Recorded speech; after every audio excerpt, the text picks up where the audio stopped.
Hello friends, I am Devanshu Pandit and welcome in my DUTech YouTube channel.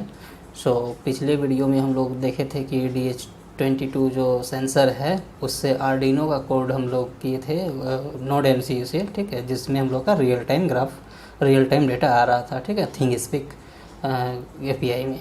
तो इस video में हम लोग क्या देखेंगे, वही चीज़ जो डेटा आ रहा है उसको हम लोग उसी सेंसर का जिसमें टेम्परेचर और ह्यूमिडिटी डेटा आ रहा है उससे हम लोग क्या करेंगे, पाइथन का कोड में हम लोग लिखेंगे, जिससे कि हम लोग जेंगो फ्रेमवर्क में, ठीक है, वेब में हम लोग डेटा देखेंगे in the tabular format, right. So just अगर आप पिछला वीडियोस इस आपका प्लेलिस्ट में नहीं देखे हैं तो आप देख सकते हैं, ठीक है। तो इसमें हम लोग पाइथन प्रोग्रामिंग यूज़ कर रहे हैं, जेंगो फ्रेमवर्क यूज़ कर रहे हैं और IoT कर रहे हैं, जो कि DH22 सेंसर लगा हुआ है ESP8266 जो कि वाईफाई मॉड्यूल है नोड MCU, राइट।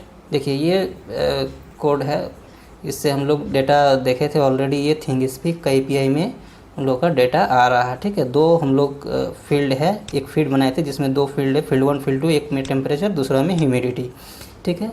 तो ये डेटा को हम लोग क्या करेंगे यहाँ पर, अब इस डेटा को हम लोग यूज़ करके हम लोग जो कोई भी वेब एप्लीकेशन में, चाहे आप पाइथन हो या PHP हो या जावा हो, किसी से भी जो API की मिला हुआ है, ठीक है।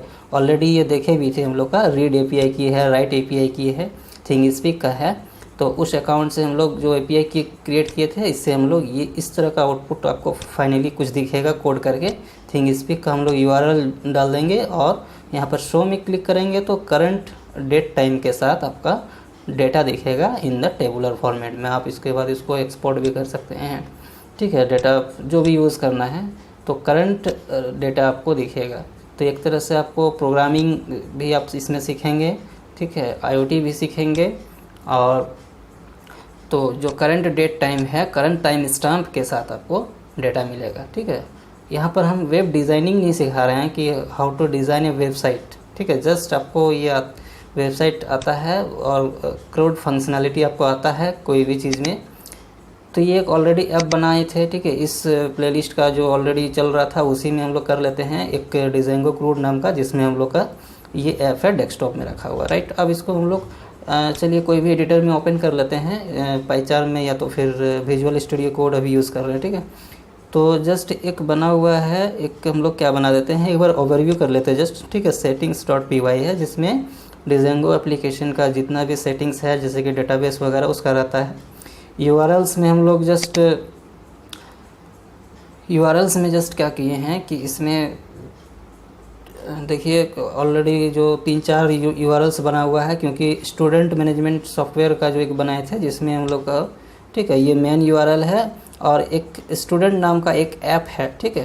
तो इस ऐप के अंदर हम लोग क्या किए हैं, जो भी डिज़ाइन करा था, ऐड स्टूडेंट, मैनेज स्टूडेंट, वो, ठीक है। तो चलिए इसको एक बार हम लोग फिर से देख लेते हैं, फटाक से रन कर लेते हैं, ठीक है। तो ऑलरेडी वो डेस्कटॉप में है, तो चलिए हम लोग मूव करना होगा डेस्कटॉप में, CD डेस्कटॉप, ठीक है। उसके बाद CD name of the project crude project, उसके बाद फिर से उसके अंदर फिर से इन कर जाते हैं क्रूड प्रोजेक्ट, ठीक है। वर्चुअल इन्वायरमेंट में हम लोग को इन करना है, तो उसके लिए लिखेंगे क्या, वर्क ऑन।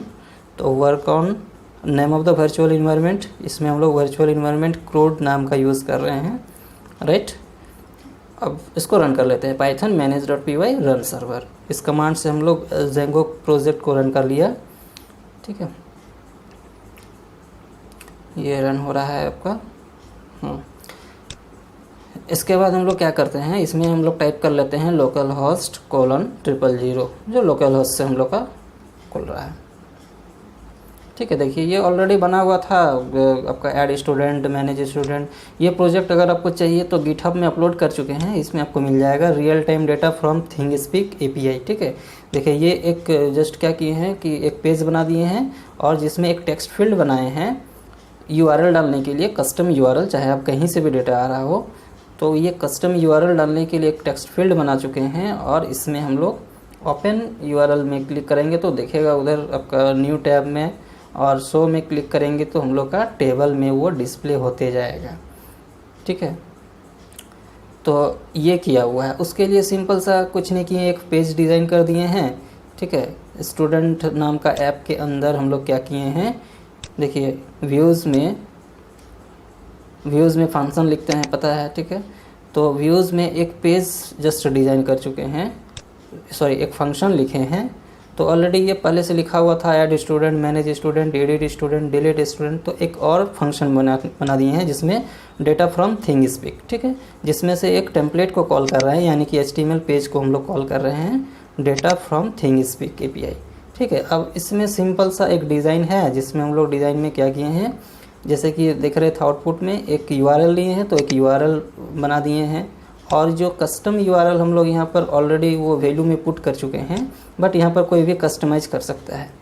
एक इनपुट बटन दे दिए हैं ओपन URL से, और एक इंटरवल टाइम, कितना टाइम में आप चाहते हैं डेटा, ठीक है। तो ये बिल्कुल डायनेमिक है एक तरह से कि कितना टाइम में चाहते हैं, और उसमें एक असाइन कर दिए हैं कि URL जो कि हम लोग यूज़ करेंगे किसमें, हम लोग फेच में क्लिक करेंगे तो वो एजेक्स कॉल करके हम लोग यूज़ करेंगे, ठीक है। अब व्यूज़ में आते हैं, तो व्यूज़ में ऑलरेडी वो डिफाइन कर चुके हैं। तो एक फंक्शन लिख देते हैं जिसमें हम लोग क्या करेंगे,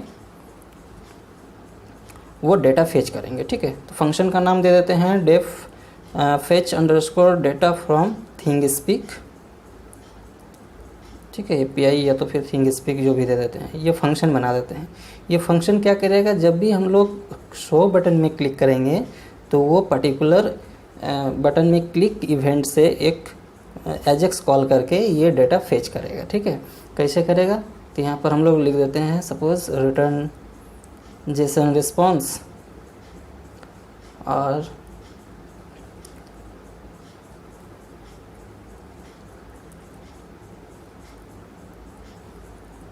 डेटा, ठीक है।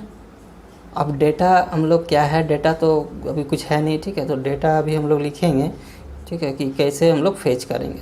सपोज़ ये हम लोग लिखे हैं और एक टेबल बना दिए जिसमें ID दे दिए। तो देखिए ID क्या दिया है यहाँ पर, ID equal to sensor content, ठीक है। और एक ID क्या है, इंटरवल टाइम, ये HTML का ID है, ठीक है, जिसके ज़रिए हम लोग जावा स्क्रिप्ट में, सॉरी jQuery में हम लोग वो पुट करेंगे, ठीक है। तो ये नॉर्मल आपको HTML jQuery CSS वो सब आता है, तो उसमें आपको कोई प्रॉब्लम नहीं होगा, वो जस्ट मैंने बता रहा हूँ अभी।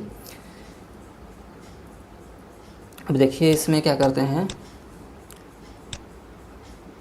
तो इसमें क्या है, हम लोग का एक टेक्स्ट फील्ड है और 2 बटन है, ठीक है। तो टेक्स्ट फील्ड का एक कुछ हम लोग ID ले लिए हैं और बटन, तो क्या होगा, इवेंट क्या होना चाहिए, उस इवेंट को लिखते हैं। तो ऐसे jQuery लिख देते हैं डॉक्यूमेंट के रेडी होने पर, ठीक है। तो लिखेंगे $document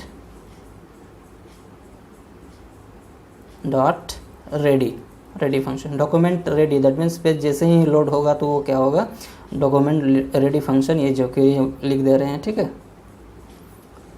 फंक्शन कर्ली ब्रेसेस, उसके बाद हम लोग इंटर प्रेस कर देते हैं।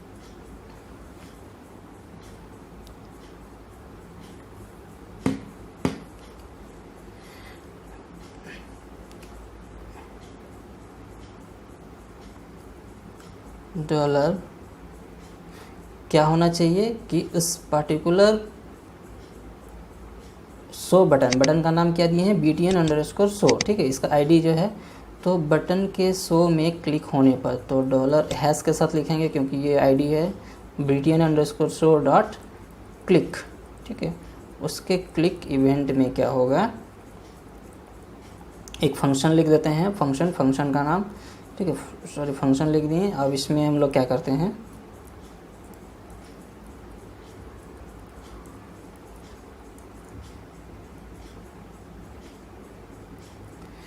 ठीक है। तो ये क्लिक इवेंट बन चुका है jQuery में कि उस पर्टिकुलर शो बटन में क्लिक करेंगे तो क्या होगा, राइट।